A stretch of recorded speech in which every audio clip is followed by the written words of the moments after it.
G'day guys, it's Pete here from Clinic Mastery, and in today's video, I'm going to be talking through your environment, the place that you live, the place that you work, and actually looking at how can you be tweaking this. Because if you are a long-time listener and viewer of the channel, you will notice this is a different place to normal. And the reason for that, quick story here, is I was living in a beautiful apartment a little while ago, and I thought, well, maybe I want a house so I can have some more space, I can put a jet ski out the back. This sounds incredible, amazing. So we moved to a house about 10 months ago now, and I hated it.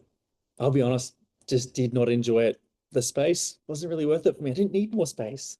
All it did was make me buy more things that I didn't need. And we also had a few problems. We had a cyclone that hit. We had some electrical fires. The smoke alarms caught fire, of all things. A little bit ironic. We had some ceilings, the gyprock come in. We had a lot of water ingress. Really, the house kind of needed to be completely redone. We had all these kinds of issues. So for a period of time there, I actually found it really difficult to be 100% focused, to really feel enthusiastic and inspired to be doing my best work. It was really, really challenging.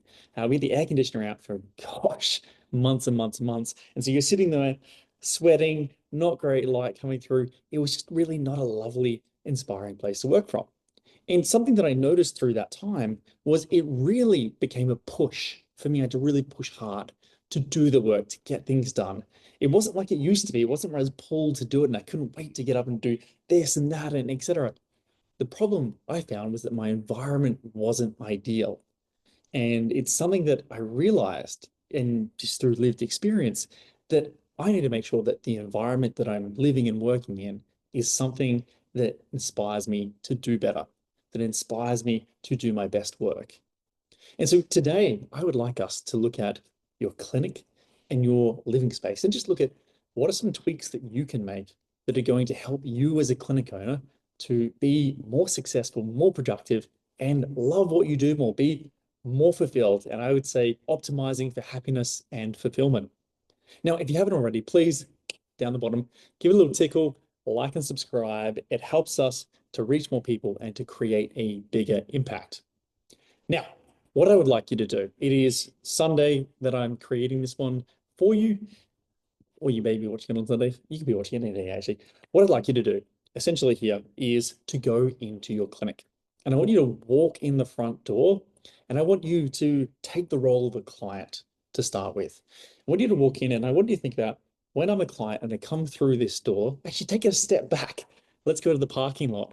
Where do they park? How easy is it to know where they need to park? Is there good disabled access? When you park, how easy is it to know exactly where to go to get to your clinic? Right? Then walk in the front door. What does a client notice when they walk in? Because normally we, as business owners, as practitioners within the clinic, we just walk straight on through. We don't notice those things. We're not there. We're not really looking around at these things. But just walk in and stop. Take a moment to think, what are the things that I see if I stop and look around? How clean are different surfaces? What does the floor look like? How obvious is it where I need to go? If you've got a reception team at the desk, are they greeting you? Are they looking up at you? Okay, jot down those things. If you go up to the front desk and ask the reception team to check you in like a new client, what do they give you? Is it a form to fill out that's a written form? Could it be digital? Is it a digital form? How easy is it for someone to do? Now, what happens if someone doesn't want a digital form? What happens if for them that's a bit of a challenge? Do we have a backup paper form? And if you were to go and sit down on the seats that the uh, patients or your clients would sit on, what are you looking at? How comfortable are they? What does it feel like? What does it smell like? What is the temperature of the room? Notice all these things, jot all these things down. What is the lighting like? Is the lighting really harsh? Do we need to make it a little bit softer? What's the music like? Does it calm you down or does it stress you out? Like I said, what does it smell like? Does it have that? I used to love the smell of Flexall, right? The physio cream. Not everyone's weird like me, however. So do you have some diffusers? Candles probably not a great idea in a clinic, but do you have some diffusers? Something to make it smell beautiful, to relax people as they come in. That way, when they go through to see whatever practitioner you have in there, they're feeling relaxed, they're ready to go, and they're ready to make a change in their life. Now, for you as the clinic owner, let's think about this. When you go into the clinic, where are you working? What does it look like? How are you protecting your time? Right? Because what we are going to need is some time to react. We definitely need time to react as a clinic owner. Doesn't matter how systemized your clinic is, reaction's going to have to happen. However, do you have time blocked out, say 60, 90 minutes a day, that is non-reactive, that is there to work on CEO actions, to work on your strategic planning, to look at the bigger picture, to be building systems, to be doing those things? And how is that time protected?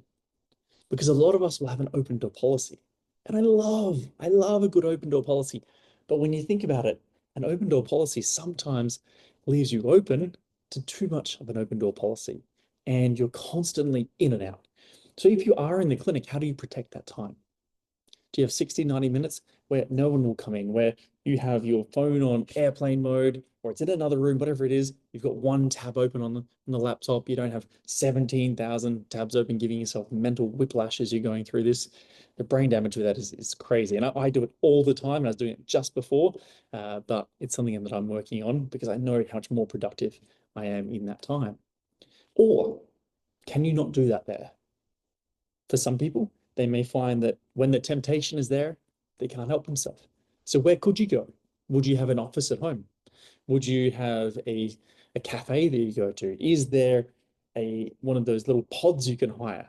Those little co-working space pods, whatever it may be. But how can you create that protected time to create that environment to do your best work?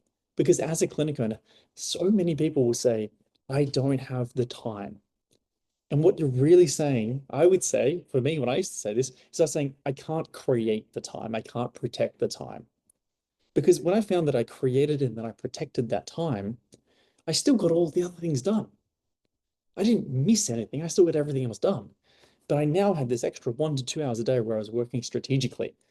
And now that I was able to work strategically in line with the plan, hopefully you have a plan, in line with the plan, well, then I started to move forwards in all those other areas and to achieve the things I wanted.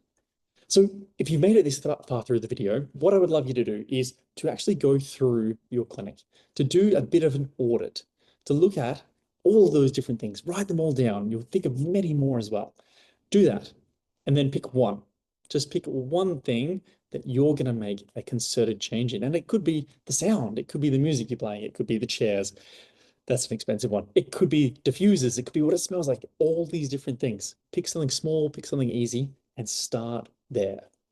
That's the clinic. And then pick one thing from the CEO time, from the strategic clinic owner time, and work on that too.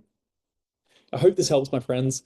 This is a common challenge that clinic owners face. If you're facing this, trust me, you're not alone. There are only 24 hours in a day. You're meant to sleep a few of them, I hear. And if you've got kids, it makes it even harder, okay? So we all have the same amount of time. We just have to fit it in and we have to prioritize these key aspects of what we do.